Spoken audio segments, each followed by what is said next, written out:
It's February 24th, 2023. I am in Sudan, the second country on my cycling journey across Africa. I spent the last 2 weeks riding my bike across the Sahara Desert with my friends Rob and Tim through this incredible region called Nubia. It was very challenging. I battled intense heat, sun, and wind, carried my food and water, and even had to push my bike through the sand at times. I camped under the stars, saw incredible landscapes, and met the Sudanese people. In my opinion, the most hospitable people in the world. No, seriously, they stopped us on the side of the road and forced us off our bikes to drink tea with them. Shukran. Where else do you get this kind of treatment? You're sitting down, doing as told. Fast forward 2 months later, April 15th, 2023. I have just left Sudan and arrived in Ethiopia a few days ago. We just got out of Sudan and now there's a war in Sudan. People are saying it's a full-on civil war out there. Gunshots, violence, planes being blown up at the airport. We stayed 1 kilometer away from the airport and it's scary, it's terrifying. So what happened in the meantime? Well, I spent a whole month in Khartoum, the capital, but I never intended to make a video about it. After the Sahara crossing, I was pretty exhausted and decided to slow down on filming while we rested here. I still documented my time here and filmed special events. We are in Bir Tawil, which is no man's land. But some of the shots in this video will be raw iPhone clips, mundane moments that I captured for my own personal memories. Of course, I didn't realize then that I would be one of the last foreigners to visit this country before the war, but I do now. So I'd like to share these memories. This video is not about the Sudan war or why it broke out. This video is my attempt at immortalizing what Sudan was like back then and what it meant to me. This video is the last month of peace in Sudan, documented.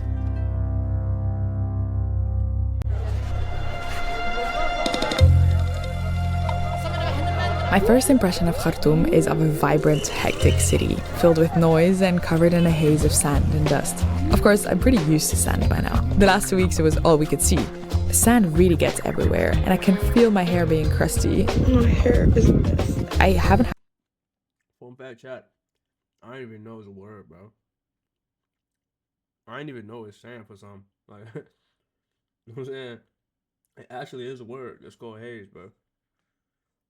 Crazy. a proper shower in a long time. So first things first, I gotta clean up.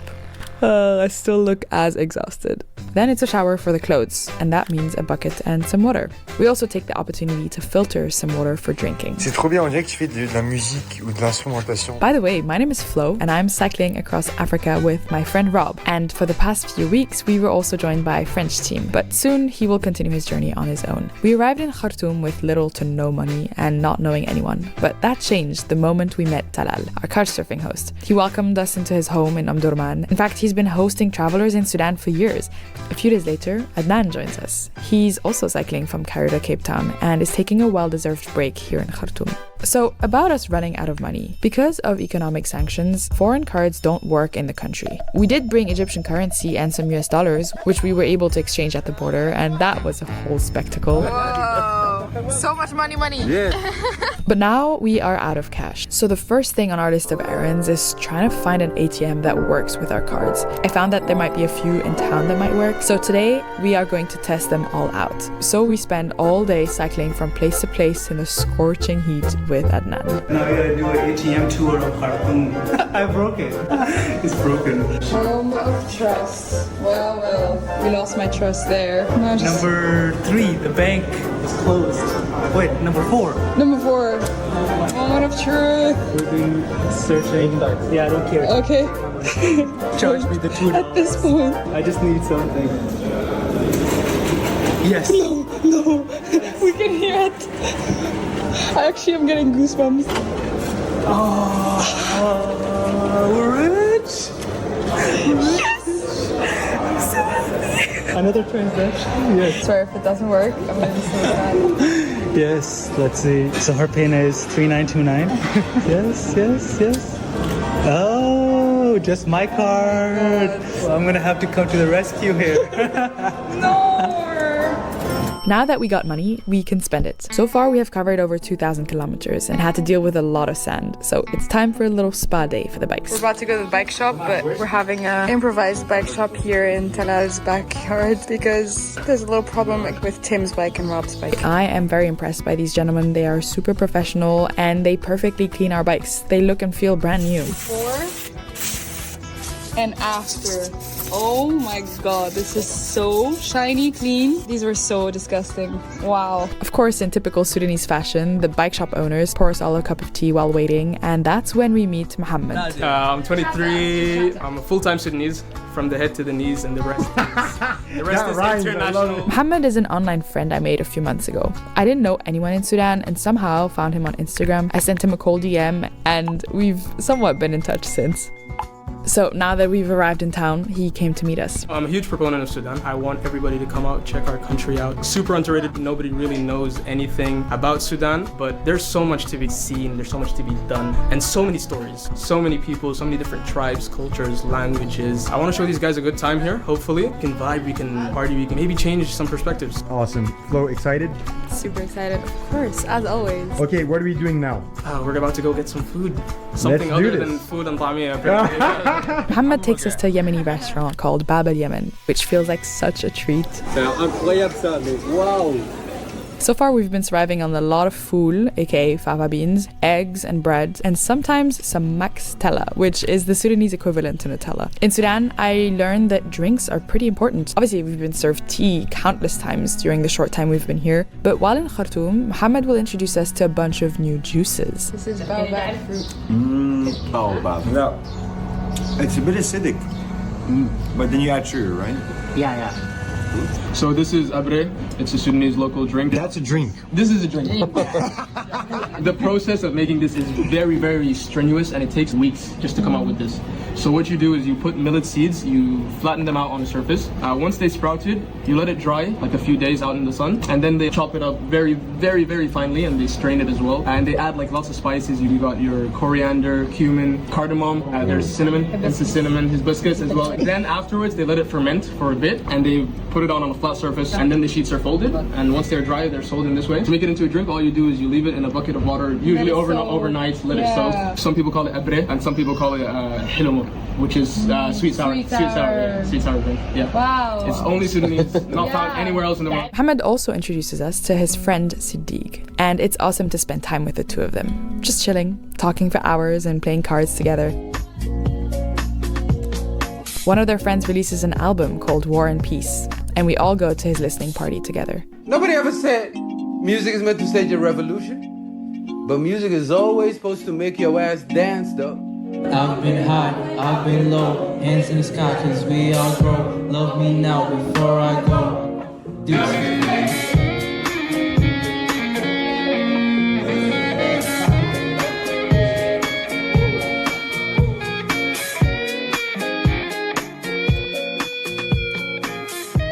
While we're having a good time, our bodies quickly remind us that we've been pushing ourselves maybe a little too much. Rob and Tim get food poisoning. Oh, j'ai vraiment pitié. Oh, ça fait trop de la peine de me voir comme ça. But before things get worse, I get them in a taxi to the hospital as an extra precaution.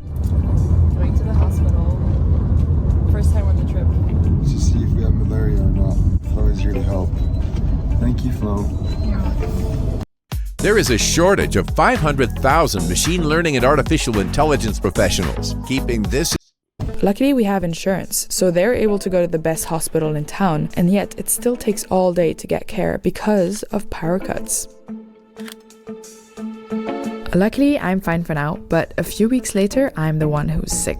I guess that's life on the road. I'm sitting on the toilet, one of the rare sitting toilets that you can find. I'm very grateful for it because I'm able to actually sit because I have diarrhea. It's the second day in a row that I have diarrhea and it's exhausting. Waiting to recover, I spend my time editing, which is not an easy thing to do on the road with inconsistent power and internet, but I love sharing my journey, so please consider subscribing to my channel so you don't miss all the other episodes that are coming out soon. A couple of days later, the boys feel better and are back on their feet. It's Tim's birthday today. How are you feeling? I'm so happy to be here. Flo, how are you feeling? I'm so happy to be here. But Tim, it's like the hottest birthday he will ever have. It's like 38 degrees in February. Wow.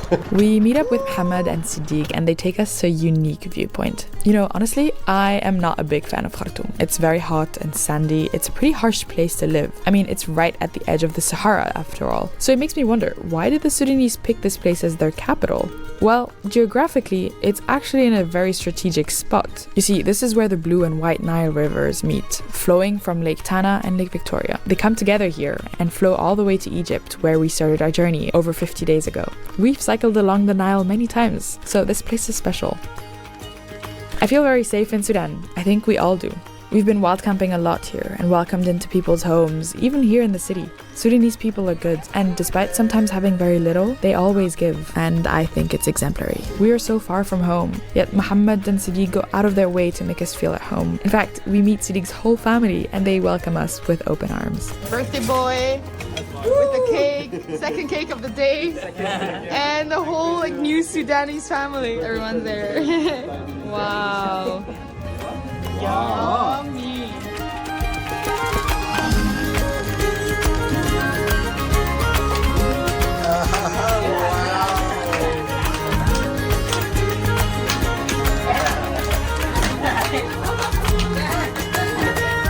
Last hours in Sudan. He has a plane in a couple hours, and we're going to a wedding. It's crazy.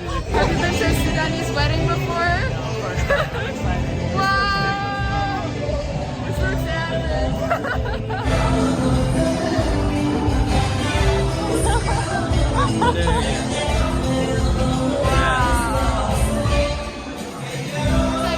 All the women and all the men.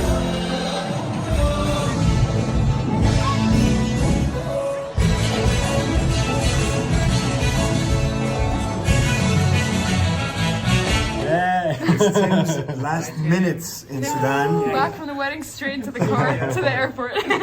Wait, so why is Tim going to the airport? Well, let me explain. While at this point it's been safe to cycle in Sudan, Ethiopia, our next country, is a different story. The Tigray War in the north only ended less than 6 months ago, and Ethiopia has a tough reputation among cyclists. Aside from being physically demanding because of the mountains, many people have shared stories of having rocks thrown at them, and some of the testimonials I read are pretty scary. So for safety, some travelers decide to skip this whole section, southern Sudan and northern Ethiopia. They fly from Khartoum to Addis Ababa and then continue cycling south. And Tim is one of them. In fact, he's going to fly to Uganda and continue cycling south from there. Thank you for everything, guys. C'est marrant parce que j'ai l'impression que je vais vous voir genre bientôt, genre parce que ouais, c'est pas habitué à vous filmer. And the next day, Adnan leaves us as well. Except he decides to embrace the challenge and cycle to Ethiopia. It's like relentless. Wherever you go, you use.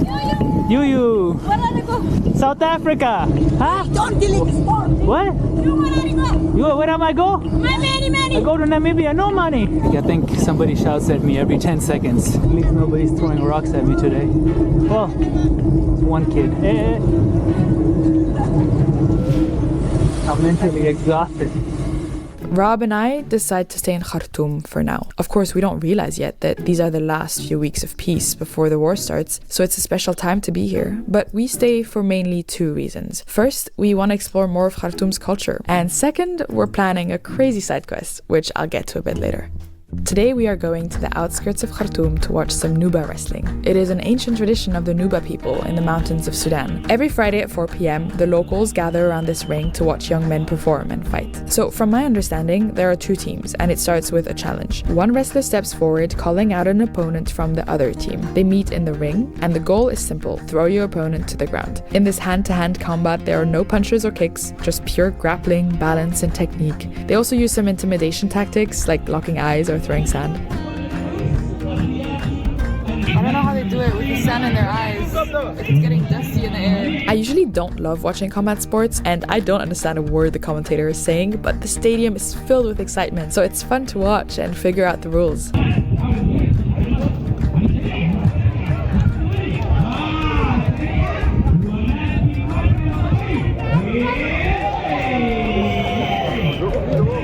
The winners of each round are carried triumphantly around the ring, while traditional drums are beating in the background and everyone is cheering. It seems Nuba wrestling is not just a sport or a competition. It's a ritual of strength, honor, and unity, deeply rooted in their way of life. It's a community celebration, and it connects generations. So much so that at the very end of the wrestling match, you'll see all the kids in the ring proud to be practicing as well and having fun. Hello. On the other side of Khartoum, in Omdurman, Talal takes me to watch something else which happens every week. The Friday Sufi prayer, when the Sufi community gathers for a unique form of worship. It's a mesmerizing blend of prayer with rhythmic chants, music, and movement.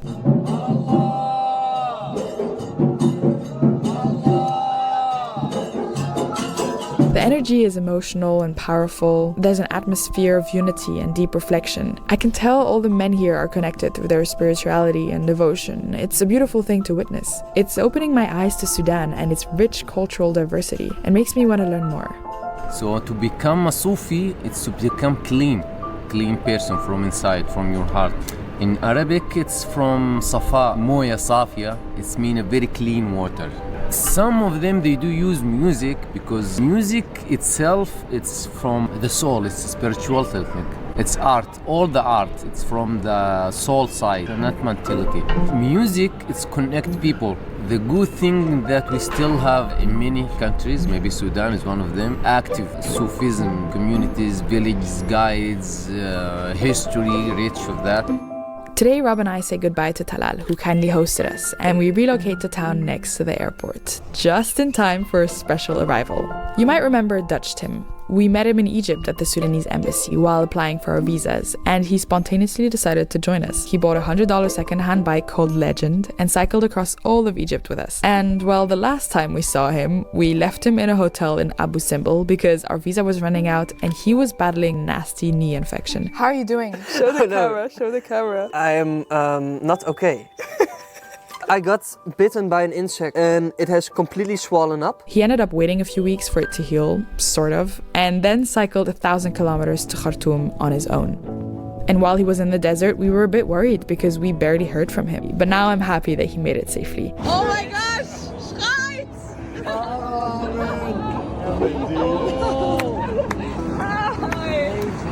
This is weird. This is really weird. And because I don't like leaving loose ends in stories, what is going to happen to the Legend bike now that he's here? Because he's going to continue his journey to Hong Kong by hitchhiking. While in Sudan, Tim also experienced incredible kindness from Sudanese people. And as a thank you, he decides to give the Legend away. Salam.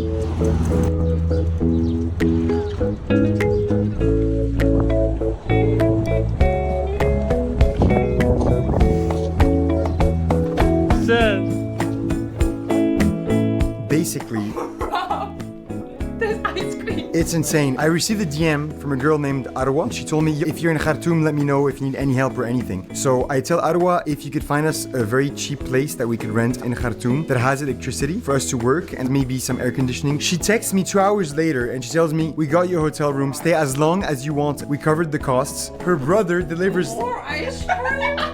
all of these groceries to our hotel room. We have They brought us the whole supermarket. more ice cream. We did not ask for anything, and this is what is given to us. Arwa doesn't know me. I don't know Arwa. We're not in the same country. She's not even in Sudan. She sent her family to help us. Thank you so much. Overwhelmed, really. We, of course, go to meet this family who's shown us such generosity. We meet the brother, the parents, and even the twin nieces. Hi. I thought bubbles might be a fun gift for them, and they absolutely loved them. So many. Do it again in your face.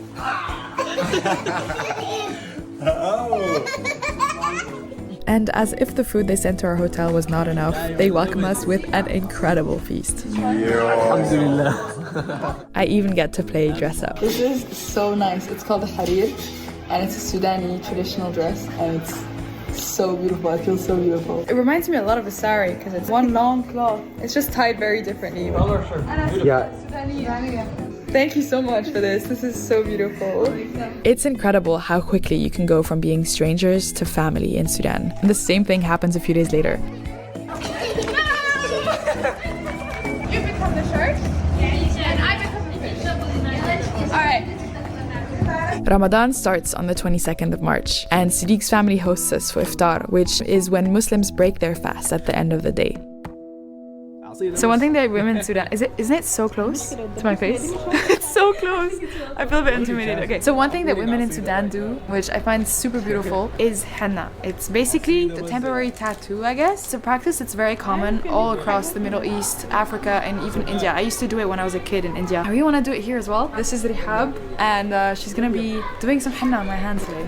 I like that one, right? Okay. Yeah. Whatever you think is best.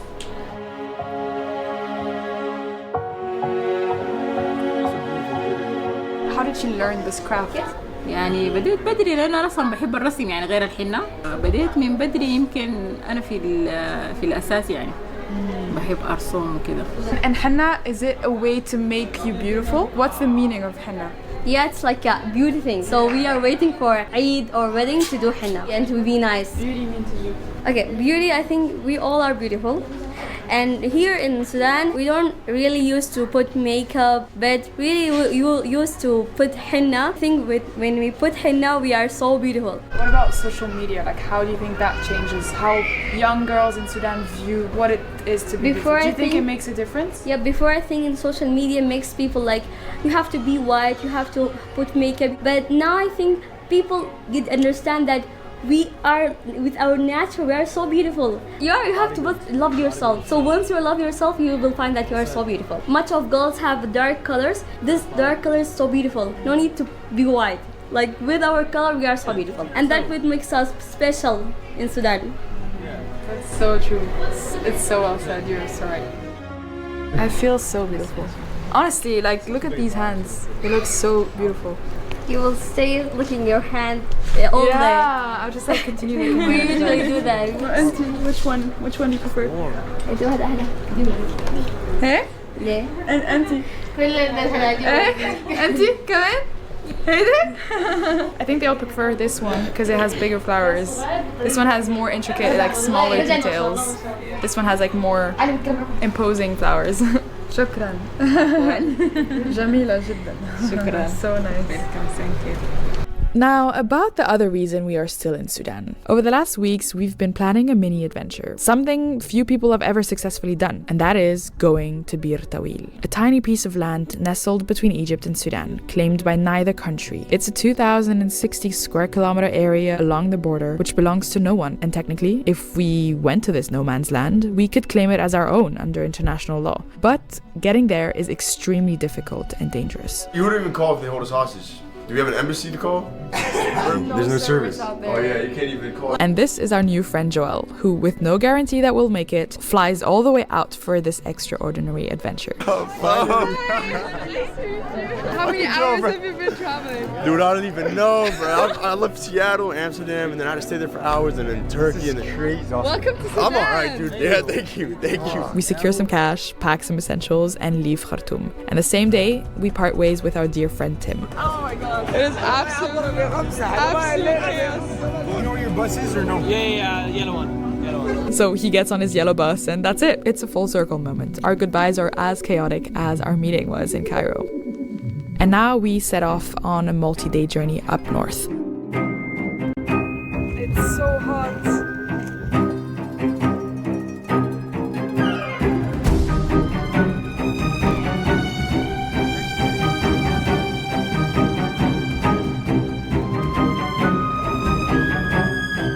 Bir Tawil. Spoiler alert, we do manage to set foot in Bir Tawil. It's the riskiest, craziest thing I've done in my life so far, but a once-in-a-lifetime memory. Yeah, go flow. I'm gonna record your first steps. Whoa. It's difficult to describe this feeling of stepping foot somewhere you know very few people have and ever will. Take my steps. In Recording. no man's land. This is crazy. Wait, I'll go around. Whoa. This feels so crazy. Feels like I'm stepping on Mars. Look at this place. Look. Crazy. Whoa. This feels so crazy. Feels like I'm stepping on Mars. Look at this place. It looks like Mars. We are in Bir Tawil, which is no man's land. That over there is the mountain, which is the southwestern tip of Bir Tawil. That's the car that we just drove, I don't know how many hours in to get here. And this is my flask, and I'm gonna be taking soil from Bir Tawil and putting it in here. Oh my gosh. Do it right now, do it right now. Alright. This is like once in a lifetime. Then I'm collecting soil/sand from each of the countries that I'm going through in Africa, and then I'm gonna have all of Africa in a flask. Now I have two. I have Egypt and Bir Tawil out of all places. This is so special. Like no one else has soil like this probably. I don't know if anyone else collects. Our trip to Bir Tawil is a story that involves lots and lots of phone calls, sketchy negotiations, the scary but real possibility of a breakdown, and then an actual breakdown. The story also involves exploding tires, a bloody nose, and some guns. Mostly toy guns, of course. Oh! This story involves an encounter with gold miners in one of the most isolated regions of the world, which is a reminder for me that so much is going on out there which we have no idea about. 1, 2, 3, 4, 5. They have some heavy machinery out here. And this is where the gold is, I guess. This is a gold mine right here. This is a quarry they've dug out. Look at flow. All the way up there. She looks so tiny. Oh, and of course, some tea. Because even in the most remote areas, the Sudanese find ways to be true to their values and show their hospitality. It's a story of quite a bit of naivety and recklessness, if I'm being honest. I mean, we do set off fireworks in the desert. Happy National Day, guys! Wow! By the way, we of course clean up after ourselves. Our time in Bir Tawil is a story that involves friendship, trust and respect too. And a lot of lessons. Turns out there's a lot more history and politics in this 2,000 square kilometer piece of land than I could have ever imagined. And plus, when you're in no man's land, it makes you think about the concepts of borders, of colonialism, of a country. Right now, Whoa. you are. I'm giving you a passport. Do I get a pink one because I'm a girl? It says Empire of Ethiopia. So we're all like democratic citizens of an empire. Crazy to think where we are right now. Like on a map, I would have never thought I would be here. Like right? if you zoom out, like just zoom out, zoom out, zoom out. What the hell are we But doing you know how here? I found Bir Tawil? By zooming in. Yeah. Heard about it because of the guy who made a country for his princess, for his daughter. And we might be the incredible. last people to ever come here because it's actually very dangerous. And finally, all of this will have to be a story for another day. Who knows, maybe I'll share more details about this adventure in the future. Anyway, on our way back from Bir Tawil, we pay a visit to a spectacular place, the site of the ancient pyramids of Meroë. A few weeks ago, we had cycled right next to the pyramids of Jebel Berkel in Karima, and that was one of the most incredible things I've ever seen. You know, before coming here, I thought pyramids were only in Egypt, and today I get to see pyramids in Sudan once again. Inside, I don't know what this is, if it's a burial chamber or some kind of entrance. I don't know if this is supposed to be like this or anything. There seems to be some inscriptions on the walls. I don't know how old they are, and you look at these kind of stick figures. That's like a face here. This one's pretty well conserved. And then there's other ones that are really not very nice. They've been renovated, but they did such a terrible job at renovating it. Like it's so tacky. So restoration kind of becomes destruction. Pyramid number 19, reconstructed 1980, Sudan and It's not nice. It's not nicely done. It's kind of sad, honestly. Thousands of years of history standing here in the desert. It makes me wonder about all the people who have called this land their home, and how many other vestiges are probably out there, buried under the sand. I feel so lucky to be here, because once again, we are the only ones here. Not a single other tourist in sight. The only other people here are some kids selling figurines.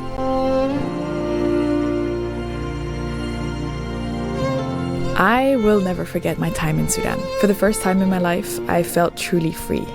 I will never forget my first week in Nubia when it hit me that I'm actually cycling across Africa, living an adventure beyond anything I had imagined. I will never forget the hot, humbling Sahara, the sweet grapefruits, and the fresh watermelons that brought me back to life when I had nothing left. I will never forget the doors. Although their homes are simple, these bright and colorful doors show how welcoming Sudanese people are. I will never forget their kindness and generosity. I will never forget how uniquely beautiful the women are. Strangers who opened their homes and their hearts, who shared not only their meals with us, but their heritage, their culture.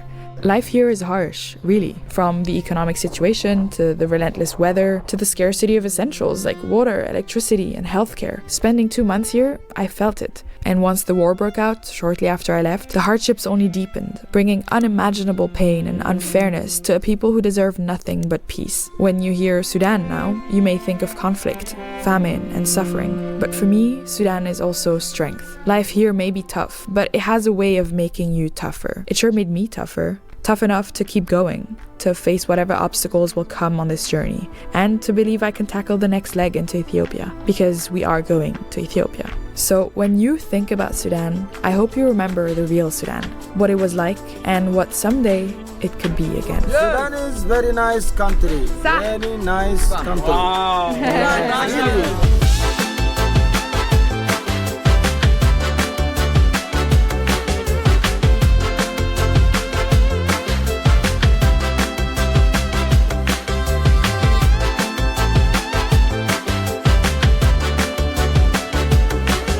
We're stuck in riot at the border between Ethiopia and Sudan, and we can't do anything because it's dangerous to move.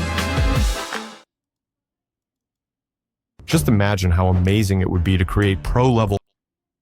It's February 24th, 2023. I am... That was a fire video, man.